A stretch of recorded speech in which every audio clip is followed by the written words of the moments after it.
의 모습으로 이 자리에 찾아오셔서 우리에게 새로운 소망이 되실 것을 확신합니다.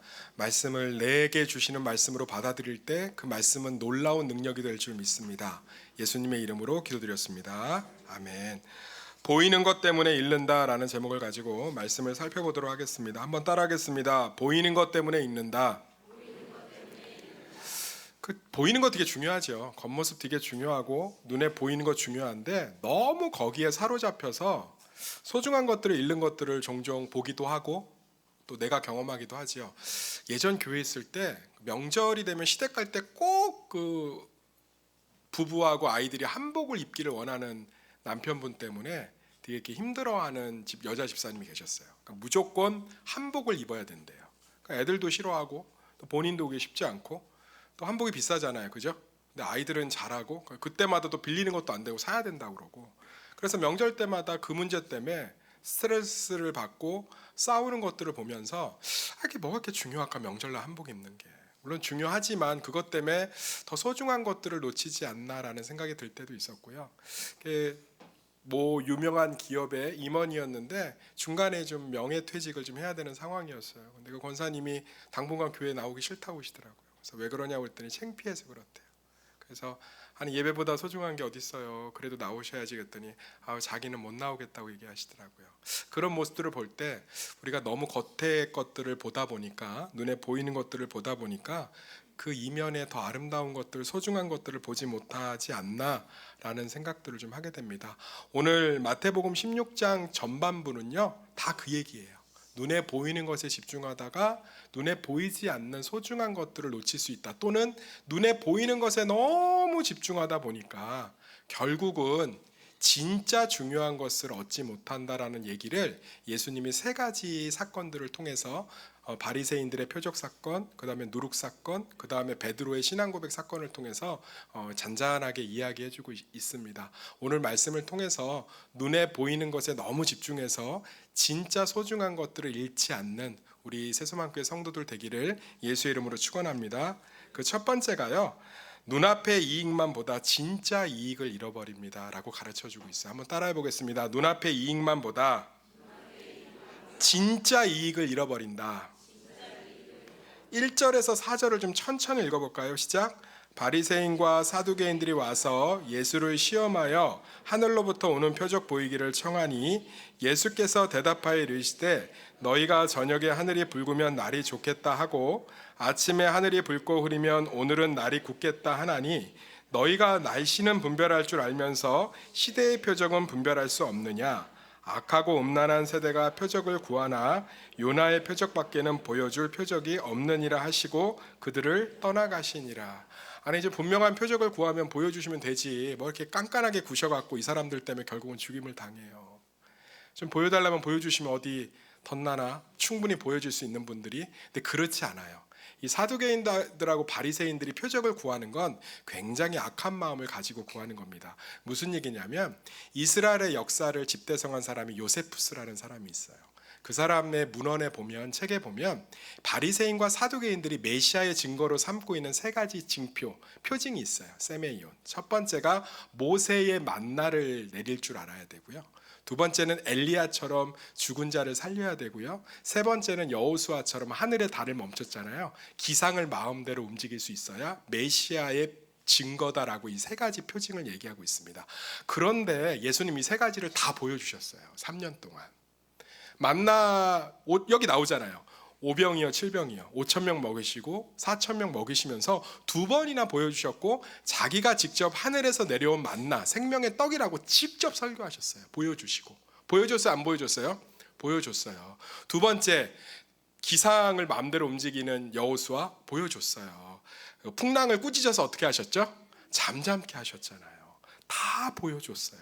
그 다음에 엘리야처럼 죽은 자를 살려야 된다. 엘리야 죽은 자를 살렸잖아요. 그 아들을 나인성의 과부의 아들을 살리시고 나사로를 살리셨잖아요. 수많은 죽음 가운데 있는 병자들을 살리셨어요. 예수님 충분히 증거를 보여주셨는데 이 사람들은 뭐냐면 그냥 안 믿기로 결심하고 얘기하는 거예요. 더 분명한 거. 그러니까 이런 거예요. 쉽게 얘기하면 철벽녀 같은 거죠. 저기 토요일날 저랑 데이트 할래요? 아니요, 저 토요일날 성당 가요. 그럼 일요일은요? 교회 가요. 월요일은요? 절 가요. 화요일은요 이슬람 사원 가요. 수요일은요 힌두교 사원 가요. 목요일은요 무당한테 가서 전 봐야 돼요. 저랑 같이 영화 볼래요? 그거 봤어요. 개봉도 안 했는데요. 뭐 이런 거예요. 이런 상황. 그러니까 철벽 치고 그러니까 꼬투리를 잡는 거예요. 죽어도 인정하고 싶지 않은 거예요. 그러니까 예수님이 이미 얼마나 답답하시면 뭐라고 하냐면 악하고 음란한 세대예요. 그러면서 뭐라고 그러죠? 야, 니네들 날이 흐리면 비 온다고 우산 준비하지 않니? 밤에 달무리가 보이면 내일 더울 거라고 생각해서 옷을 좀 가볍게 입지 않니? 야, 그 정도도 구분하면서 내가 너희에게 만나도 보여주고 풍랑을 잠지 않게 하는 것도 보여주고 지금도 수많은 사람이 질병 가운데 고침받는 걸 보여줬는데 또 뭘 보여달라는 거니?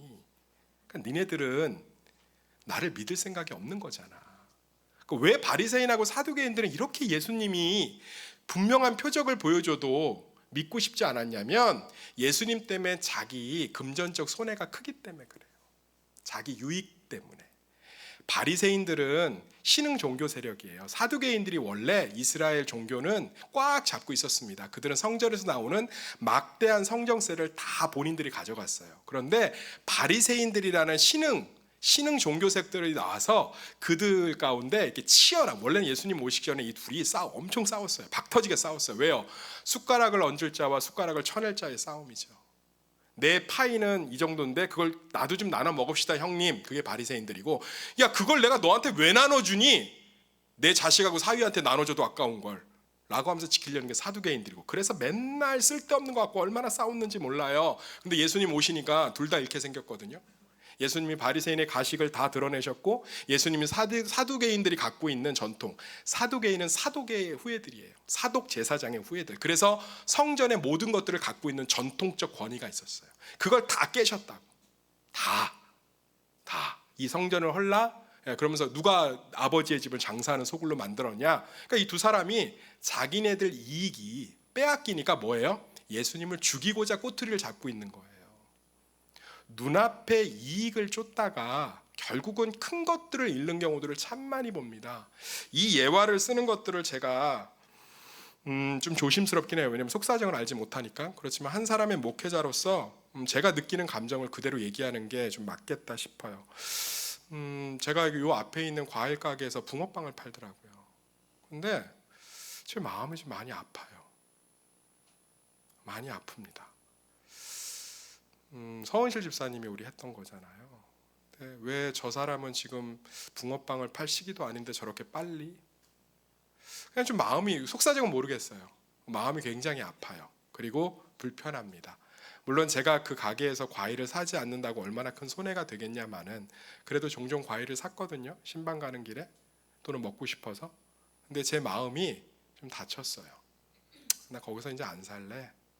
왜냐하면 마음이 좀 불편해요. 속사정은 모릅니다. 그냥 불편해요. 굉장히 속상합니다. 그분은 무언가의 자기의 이익을 위해서 그걸 하겠지만 사실은 저라는 고객을 잃은 거죠. 뭐 큰 도움은 안 되겠지만. 그런 경우들이 우리 가운데 종종 있다는 거예요. 연세대 철학과 명예 석좌 교수인 김영석 교수의 그 인터뷰를 보면 그 등록금을 되게 많이 후원하잖아요. 그 이유를 물어봐요, 기자가. 그때는 이런 얘기를 해요. 자기가 젊었을 때 연대 교수를 처음 할 때 월급이 그렇게 많지 않았대요. 그런데 월급이 조금 올랐대요. 조금. 그런데 학생들 앞에서 그게 너무 신나서 막 자랑을 했대요. 그런데 절반 이상의 학생들이 고개를 푹 숙이더래요. 그때 자기가 아차 싶었대요. 연세대 학생, 지금은 뭐 잘 살지만 다들 학비를 못 내서 학교를 그만둬야 되고 버스비가 없어서 걸어 다녀야 되고 먹을 거를 걱정해야 되는 가난한 대학생들이 고개를 숙이더래요. 그 앞에서 내 월급 5만 원 올랐다고 그렇게 좋아서 신이 나서 얘기하는 자기 모습이 참 부끄러워서 지금도 자기가 장학금을 계속 낸다라고 얘기하더라고요. 사랑하는 성도님들, 우리는 눈앞에 있는 이익을 쫓다가 내 유익을 구하다가 진짜 소중한 것들을 보지 못할 때가 참 많아요. 바리새인들 앞에 있는 분이 누군지 알았다면, 사두개인들이 지금 앞에 있는 사람이 누군지 알았다면 이렇게 대할 수 있었겠습니까? 그 사람들에게 인기, 그 사람들 앞에서의 체면, 그 사람들 앞에서 그 내는 자기들에게 주는 헌금이나 도네이션, 찬조, 그게 아까워서 그것만 보다가 결국은 이미 모든 증거를 넘치도록 보여주시는 예수님을 십자가에 못 박아 버리잖아요. 그러면 우리는 어떻게 눈에 보이는 이익을 포기할 수 있습니까? 그러니까 이런 설교를 하면 불교 방송에 있는 스님들하고 똑같은 설교예요. 스님들이 눈앞에 있는 욕심 쫓아가지 마세요라고 얘기하는 건 훨씬 더 탁월합니다. 걔네도 교리 자체가 해탈이기 때문에, 미련을 버리는 거기 때문에. 그래서 스님 몹들, 승복들이 그 무명, 그 회색이잖아요. 욕심을 버리는, 속세를 떠나는. 훨씬 더 탁월할 거예요. 지금 유튜브로 검색하셔서 불교 방송에 있는 어떤 스님이 분명히 이 시간에 설법하고 있을 거예요. 저보다 이익과 욕심을, 눈앞에 있는 욕심을 쫓지 말라는 설교는, 설법은 훨씬 더 탁월할 거예요. 이게 되면 예수님 오실 필요가 없지요. 여기 정신 바짝 차리셔야 돼요. 아, 그래, 목사님이 눈앞에 이익을 쫓지 말라니까 눈앞에 이익을 쫓지 말아야지. 눈앞에 이익을 보고 어떻게 안 쫓아요? 한두 번 설교를 듣고 선택해 볼 수는 있겠죠. 그래, 오늘 송이덮밥에 비엔나 소세지 나 3개인데 오늘 설교 들었으니까 2개 포기하지 뭐. 그럴 수 있겠죠. 그런데 사람은 눈앞에 보이는 이익을 포기할 수 없는 존재예요. 죄인인 줄 믿습니다. 그래서 아무리 불교가, 아무리 이슬람이, 아무리 힌두교가 눈앞에 보이는 유익을 쫓지 말라고 아무리 얘기해도 인류는 평생 눈앞에 보이는 이익을 쫓아서 3차 세계, 2차 세계대전 전쟁도 하고 1차 세계대전도 하고 핵무기도 만들고 그렇게 전쟁도 하는 거예요. 못 버립니다. 눈앞에 이익을 버리려면 십자가를 바라봐야 돼요. 할렐루야. 십자가는 하나님의 완전한 자기 손해입니다. 자, 따라합시다. 십자가는 예수님의 완전한 자기 손해입니다. 보세요. 예수님이 하나님의 뜻을, 하나님의 이익을 위해서 자기가 손해를 순수하게 100% 감수하셨죠. 그랬더니 결과가 뭐죠? 십자가에 달려 죽는 것이에요. 그런데 완전한 승리가 일어난 줄 믿습니다. 십자가를 보는 성도들만이 자기의 유익을 하나님의 유익 앞에서 포기할 수 있어요. 십자가만이 분명한 증표가 되는 줄 믿습니다. 그래서 예수님이 4절에 이렇게 명확하게 얘기하는 거예요. 한번 따라하겠습니다. 악하고 음란한 세대가 표적을 구하나 나는 요나의 표적밖에는 보여줄 표적이 없다. 요나가 물고기 뱃속에 며칠 있었죠? 3일. 예수님 며칠 만에 부활하셨죠? 3일. 내가 하나님의 이익을 쫓아 내 유익을 완전히 포기했지만 나는 사망 권세를 깨뜨리고 온전한 승리를 거뒀다. 십자가를 묵상하는 성도만이 온전히 자기의 유익을 구하지 않고 하나님의 유익을, 이웃의 유익을 구할 수 있어요. 할렐루야. 사회적으로 섬기는 사람들도요, 그것에 원하는 결과들이 주어지지 않으면 속상해합니다. 그것은 자기의 이익을 위해서 한 거예요. 목회자인 저를 한번 봅시다. 많은 목회자들이 성도들에 대한 실망감이 있어요. 왜 그러냐면 준 사랑만큼 돌아오지 않기 때문에 그래요. 쉽지 않아요. 제가 담임 목회 이제 3년 차인데 해보니까 준 사랑만큼 돌아오지 않습니다. 정말로 최선을 다해서 사랑하는데 정말 몰라줄 때가 많아요. 정말로 진심 있게 대하는데 참 몰라줄 때가 많습니다. 자기에게 손해가 되면 어떻게 그런 단어들을 어디서 만들어내시는 거예요? 아유, 참 연구하시나 봐요. 참 자기의 이익과 연관되면 절대로 양보하지 않습니다. 그럴 때 제 안에 한 가지 사실들이 벽이 생겨요. 성도들한테 잘해줄 필요 없다. 내 가족이 최고다. 아니요. 그거 내 체면을 위해서, 내 목회 성공을 위해서 잘해준 거예요. 정말로 예수님의 십자가를 보면서 흘려보내는 사랑은 서운함이 있을 수 없죠. 할렐루야. 사랑하는 성도님들, 십자가를 이 시간 한번 떠올려 보세요. 아무 죄도 없고 아무 이유도 없는 예수 그리스도가 우리의 죄를 짊어지고 온전히 손해받으셨습니다. 그런데 하나님이 그를 만왕의 왕으로, 모든 권세의 권세로, 왕 중의 왕으로 모든 죽은 권세를 깨뜨리고 참된 승리를 주신 줄 믿습니다. 우리는 십자가라는 표징을, 십자가라는 표적, 요나의 표적을 믿기 때문에 마음껏 손해볼 수 있어요. 아, 참으면 복 받습니다. 용서하면 복 받습니다. 뭐 손해를 보면 하나님이 채워주십니다. 분명한 증거가 있습니다. 영수증이 있습니다. 사실로 녹화된 동영상이 있습니다. 바로 십자가입니다. 할렐루야. 십자가에 예수 그리스도가 죽으셨는데, 그는 완전히 손해받으셨는데 온전히 모든 것을 다 취하셨습니다. 십자가를 보시면서 하나님 때문에 마음껏 손해보시기를 소망합니다. 눈앞에 이익을 쫓다가 진짜 큰 것을 잃어버립니다. 그러나 십자가를 보면 하나님 때문에 손해볼 수 있습니다. 그것은 온전한 유익이 되는 줄 믿습니다. 그래서 빌립보서 3장 8절에 사도 바울이 뭐라고 합니까? 내게 유익하던 것을, 내게 이익이 되던 것을 내가 그리스도를 위하여 다 해로 여기고 배설물로 여기는 것은 그리스도를 얻고 그 안에서 발견되려 함이니라. 할렐루야. 예수의 십자가를 보고 바울은 깨달은 거예요. 내가 하나님의 이익을 쫓으면 나는 손해볼 수밖에 없어. 그런데 그 모든 나의 유익을 배설물로 여기고 그리스도를 얻기로 함은 그 안에서 모든 것이 있기 때문이야. 할렐루야. 십자가 보세요. 십자가 떠올리세요. 저 보지 마세요. 십자가 떠올리세요. 지금 내려가서 송이덮밥 먹을 거 걱정하지 마세요. 십자가 떠올리세요. 잠깐 졸린 거 조금만 붙들고 3초만 십자가 떠올리세요. 예수님의 완전한 손해가 하나님의 온전한 유익이 되었고 그 유익이 예수님을 완전한 유익자로 만드셨습니다. 그 증거를 붙들어 보시기를, 가족밖에 없고 나밖에 없다라고 하는 이기적으로 점점 가는 세상 속에서 십자가가 주는 그 분명한 증거를 붙드시기를 예수의 이름으로 축원합니다. 두 번째로요, 내 권위, 체면을 세우다가 사람을 잃어버립니다. 한번 따라하겠습니다. 내 체면을 세우다, 내 권위를 세우다 사람을 잃어버린다. 6절 한번 읽어볼까요? 6절 시작. 예수께서 이르시되 삼가 바리새인과 사두개인들의 누룩을 주의하라 하시니. 이 바리새인들과 사두개인들이 종교가 지배하는 유대 사회에서 사람들에게 그렇게 큰 영향력을 끼칠 수 있었던 건 두 사람 다, 두 부류당 무언가 종교적으로 탁월함이 있었기 때문에 그래요. 바리새인들은 지키는 것에 탁월함이 있었습니다. 그러니까 목사가 어떻게 권위가 쓰냐면 성도들과 다를 때 쓰기 시작해요. 40일 금식할 수 있어요? 없어요? 성도들? 쉽지 않죠. 근데 목사가 해낼 때 권위가 씁니다. 제가 40일 금식을 하면 삐쩍 마르겠죠. 여기 서서 할렐루야 이래도 성도들이 왜요? 나와 다르거든.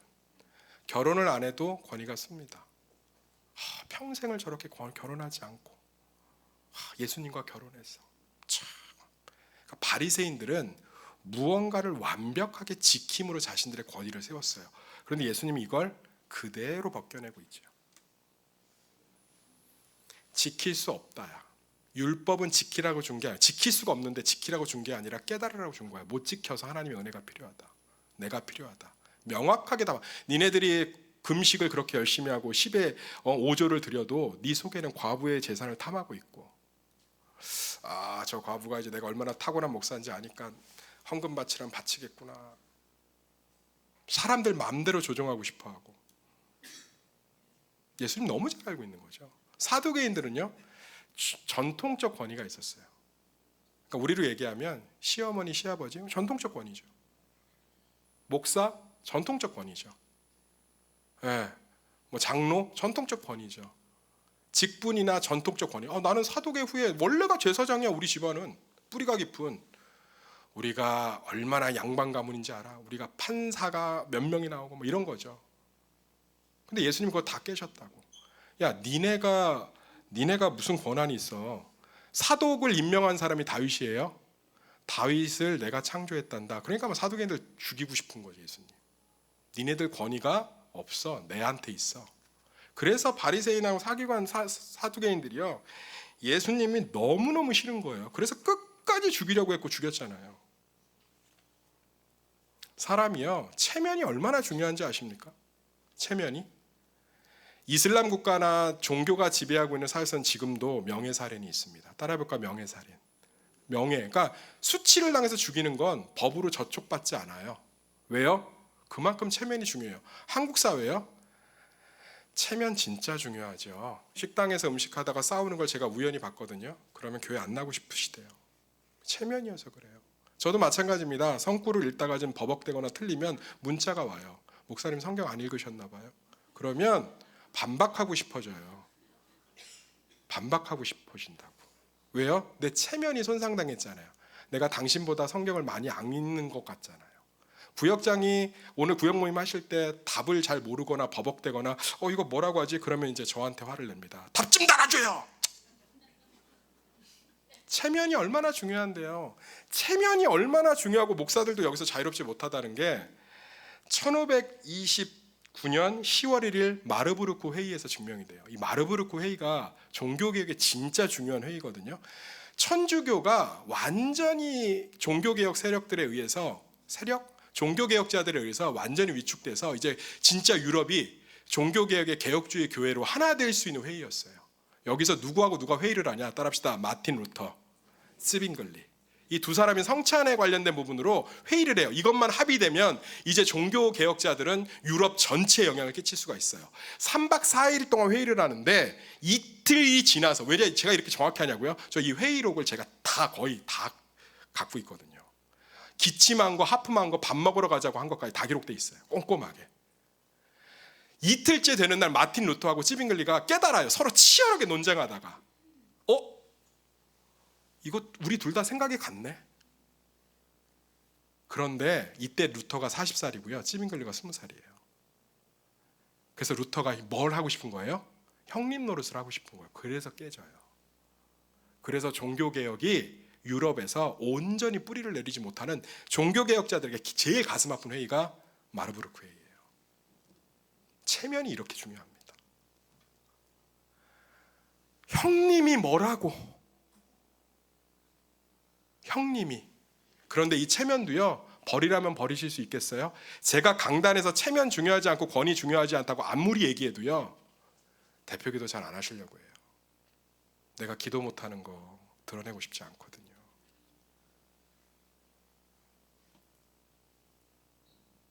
성구함성 시도도 안 할 거예요. 왜? 내가 외우지 못한 거 드러내고 싶지 않거든요. 제가 아무리 체면이 중요하지 않다고 해도 체면 한 자락도 못 놓을 거예요. 놓을 수 있었으면 예수님 오실 필요가 없죠. 이것도 십자가가 놓게 합니다. 십자가는 고난형이 아니고요, 철저한 수치형이에요. 빨가벗겨지고 수치를 당한. 예수님이 우리가 당할 수치를 다 당하신 줄 믿습니다. 그래서 우리는 그분으로 인해서 온전히 모든 수치로부터 면케되었기 때문에 우리를 권위를 내려놓을 수 있고 체면을 내려놓을 수 있는 줄 믿습니다. 더 쉽게 설명해 드릴게요. 나를 나답게 세우시는 건 이미 예수 안에서 이루어진 일인 줄 믿습니다. 내가 실수해서 성경을 버벅대게 읽어서 죄송해요, 제가 목사인데 더 열심히 성경을 읽겠습니다 라고 한들 제 권위가 실추되지 않아요. 왠지 아세요? 하나님께서 저와 함께 하시기 때문에 그렇습니다. 어떤 사람의 며느리의 과오를 내가 품어주고 며느리보다 더 낮은 위치로 가셔도 시어머니의 권위가 떨어지지 않습니다. 그 가정을 인도하시는 하나님이 계시기 때문인 줄 믿습니다. 우리의 모든 수치를, 우리의 모든 체면 구겨짐을 십자가에서 예수님이 당하심으로 말미암아 우리는 그분 앞에서 모든 것을 용납받았기 때문에 우리는 자유로울 수 있고 내려놓을 수 있고 포기할 수 있어요. 왜냐하면 예수님이 나의 모든 것에 명예되시기 때문인 줄 믿습니다. 십자가를 믿는 사람만이 체면을 내려놓을 수 있어요. 체면 내려놓는 게 얼마나 힘든지 제가 굉장히 좋아하는 달라스 신학과의 교수님인 찰스 라일라 목사님의 책에 이렇게 써 있어요. 제가 이분 너무 좋아하거든요. 이분 책들을. 성도들이 가장 경건해지는 곳은 예배가 아니다, 사람들 앞이다. 이걸 제가 왜 일기에 적어놨겠어요? 제 모습이에요.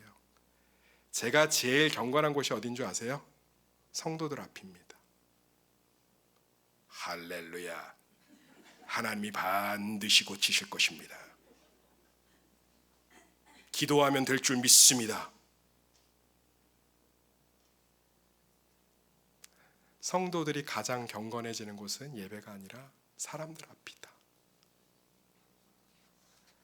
체면을 내려놓을 때 관계가 부드러워질 수 있고요, 권위를 내려놓을 때 은혜가 넘칠 수 있습니다.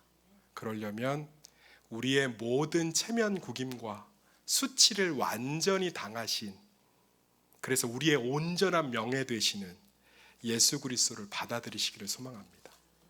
그럴 때 우리는요, 나를 높이시고 세우시는 하나님 안에서 자유롭게 어린아이와도 토론할 수 있고요, 내가 실수해도 인정할 수 있고요, 사과할 수 있고요, 품을 수 있고요, 용서할 수 있고요, 격려할 수 있고요, 세워줄 수 있고요, 양보할 수 있고요, 떠날 수 있는 거예요.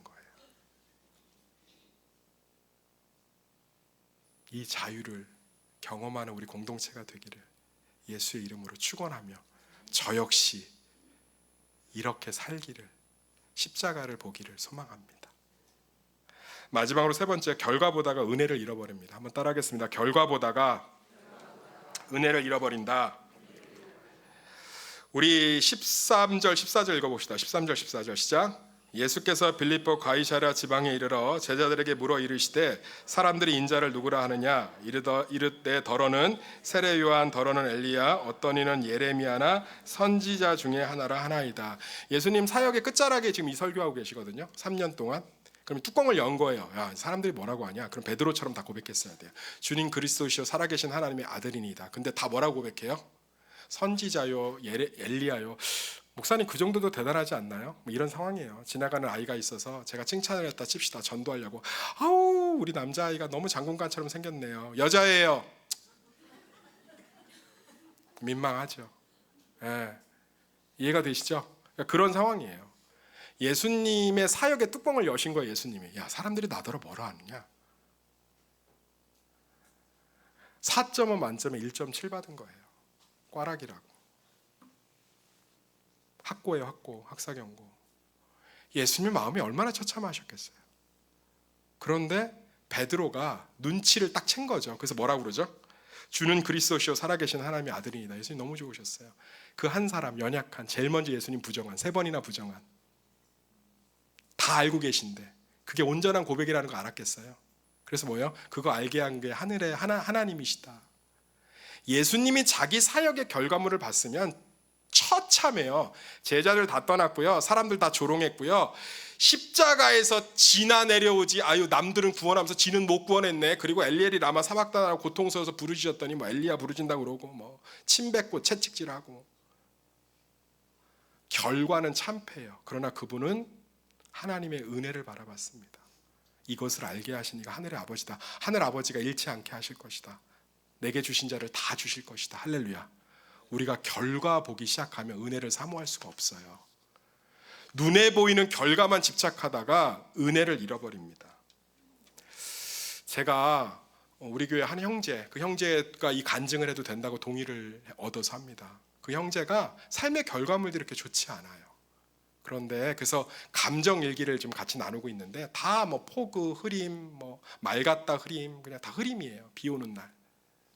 양 모씨 아들 모영건. 누구라고 밝히지 않았어요. 근데 그 청년이 삶의 결과는 그대로인데 제가 조금 도와주고 있어요. 하나님의 은혜를 바라볼 수 있도록. 그랬더니 보낸 문자입니다. 목사님 어제는 감사했습니다. 덕분에 저희 저녁 맛있는 고기 먹고 정말 즐거운 시간 보냈어요. 남겨줄 줄 알았는데 고기를 먹었네요. 공동체 안에서 교제하면서 느껴지는 만족감이 무엇인지 이제 알 것 같아요. 제자반 교육도 기대로 나아갈 수 있겠다는 생각이 듭니다. 감사함 변하고 은혜인 것 같아요. 목사님께 특히 감사해서 생각이 났습니다. 좋은 저녁 되세요. 고기 사주세요. 결과를 보기 시작하면 내 삶의 결과들, 원하는 결과들이 아니죠. 하나님의 은혜를 사모할 수가 없어요. 그런데 결과를 좀 밀어내시면 은혜가 사모되는 줄 믿습니다. 거기서 놀라운 역사가 시작되는 거예요. 사랑하는 성도님들, 말씀의 결론을 맺겠습니다. 내 유익 보지 말고 십자가 한번 봐보세요. 딱 그 표적. 예수님 온전히 나 때문에 손해보셨지만 모든 유익을 누리셨습니다. 그래서 하나님 때문에 손해봐도 괜찮습니다. 내 권위와 체면, 십자가 보십시오. 그분이 모든 수치를 당했습니다. 낮아지셔도 되고 못하셔도 됩니다. 실패해도 되고 실수해도 됩니다. 예수님이 높이실 것입니다. 마지막으로 결과 보지 마시고요. 은혜를 보시기를 소망합니다. 그래서 눈에 보이는 것에 집중하다 소중한 것을 잃지 마시고요. 예수 그리스도의 십자가를 바라봄으로 모든 유익을 누리는 풍성한 한 주 되시기를 예수의 이름으로 축원합니다. 기도하겠습니다. 하나님 감사합니다. 오늘도 이렇게 주님 앞에 나와서 보이지 않는 하늘을 향해서 예배드리는 모든 자들에게 십자가의 은혜와 십자가의 표징과 십자가의 표적을 부어주사 하늘의 모든 유익을 누리는 축복을 허락하여 주시옵소서. 예수님의 이름으로 기도드렸습니다. 아멘.